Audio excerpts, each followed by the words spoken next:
நமஸ்தே. இந்த வீடியோவில் ராஷ்டிர பாஷாவோட சிலபஸ் தான் பார்க்க போகிறோம். நம்ம படிக்கிறதுக்கு முன்னாடி நீங்கள் பார்த்தீங்கன்னா ஒரு ஐடியா கிடைக்கும். அதுக்கப்புறம் நீங்கள் ஸ்டார்ட் பண்ணுங்கள், உங்களுக்கு ஈஸியாகவே ஸ்டார்ட் பண்ண முடியும். ஃபஸ்ட்டு பாருங்கள், ராஷ்டிர பாஷாவில் 2 பேப்பர் இருக்குது. ஃபஸ்ட் பேப்பரில் பஹலா பற்று ஃபஸ்ட் பேப்பர் பாருங்கள், பாக்வான் பத்திய பாட்டு போயம் பாட்டு இருக்குது. டோட்டலாக 11 இருக்குது. அதில் 7 மட்டும்தான் உங்களுக்கு போயம் பாட்டு. சரியா? 8, 9 உங்களுக்கு தோஹையில் வரும். 10, 11 உங்களுக்கு தனியாக வரும். அந்த மாதிரி உங்களுக்கு தனித்தனியாக பாட்டு இருக்குது. போயம் மட்டும் 7 வரும். நெக்ஸ்ட்டு கத்திய பாட்டு ப்ரோஸ் மொத்தம் 10 லெசன்ஸ் இருக்குது. ஏகாங்கின்னா நாட்டக்கு, அதில் நாட்டக்கு அந்த மாதிரி வரும். அது 5 லெசன்ஸ் இருக்குது. இன்னொன்னா நம்ம பார்க்கலாம். ஃபஸ்ட்டு பாருங்கள், பத்திய பாட்டில் ஃபஸ்ட்டு 7 லெசன் இருக்கு இல்லையா? போயம் எப்படி கேட்டிருக்காங்க பாருங்கள். 2 பேசேஜ் இருக்குது. என்னென்னா, ஒன்று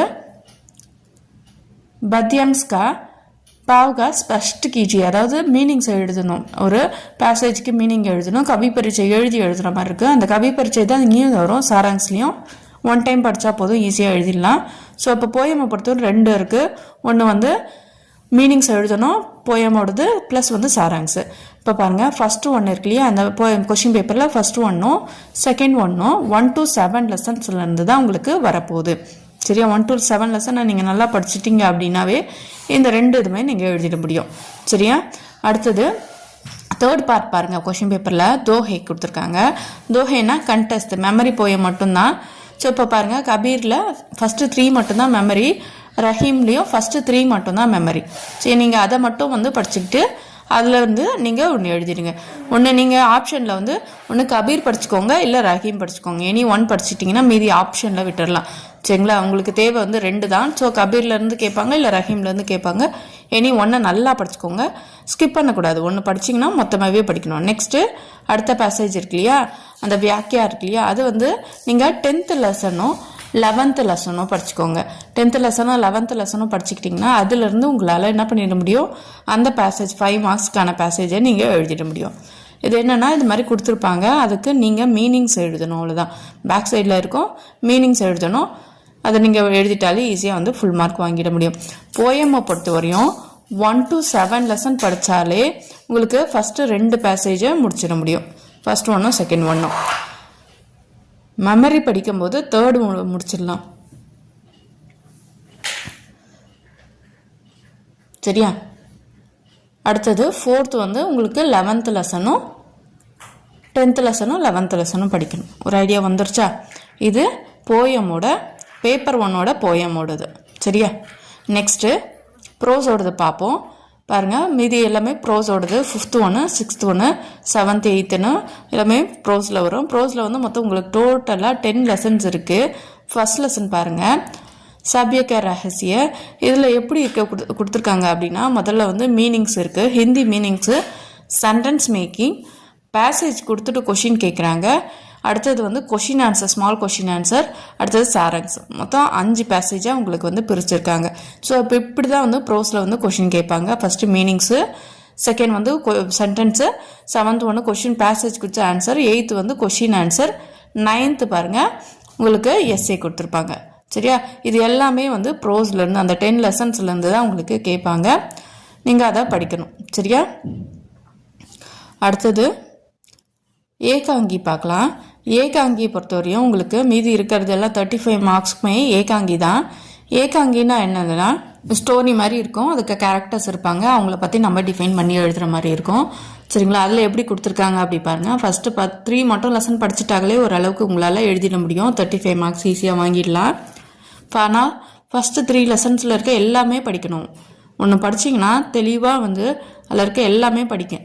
ஏகாங்கி பொறுத்தவரையும் சாராங்ஸ் கேட்பாங்க, கேரக்டர்ஸ் கேட்பாங்க, ப்ளஸ் கொஷின் ஆன்சர் கேட்குறாங்க. அடுத்தது பேசேஜ் கொடுத்துட்டு அது சந்தர்ப்ப சாகித்ய வாக்கிய கீச்சே இருக்குல்லையே, அதை எழுதணும்.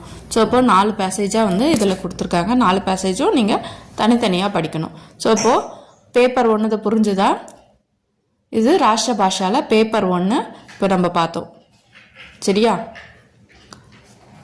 பாருங்கள், இண்டெக்ஸ் பேஜில் பத்திய பார்ட்டில் போயமு, ப்ரோஸு, ஏகாங்கி மொத்தம் 3 பார்ட்டாக இருக்குது. 3 பார்ட்லேயும் தனித்தனியாக எப்படி கொஷின் கேட்பாங்கன்றதை பார்த்துட்டோம்.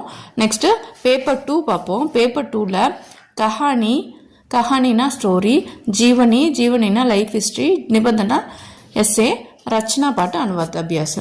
கஹானி பாட்டில் ஸ்டோரி இருக்கியா, ஃபஸ்ட்டு 3 படிச்சுக்கோங்க. ஜீவனி ஃபஸ்ட்டு 3 படிச்சுக்கோங்க. நிபந்த பொறுத்தவரையும் 3 படிச்சுக்கோங்க. எஸ்ஏவும் 3 படிச்சுக்கோங்க. கொஷின் பேப்பரை பாருங்கள், அதில் எப்படி கேட்பாங்க அப்படின்னா பாருங்கள். ஃபஸ்ட்டு ரோம் லெட்டரில் கஹானி கேட்டிருக்காங்க. ஃபஸ்ட்டு 3லேருந்து எனி 1 வந்துடும் உங்களுக்கு. ஸோ இப்போ ஈஸியாக 10 மார்க்ஸ் உங்களால் வாங்கிட முடியும். சரியா? அடுத்தது ஜீவனி லைஃப் ஹிஸ்ட்ரி.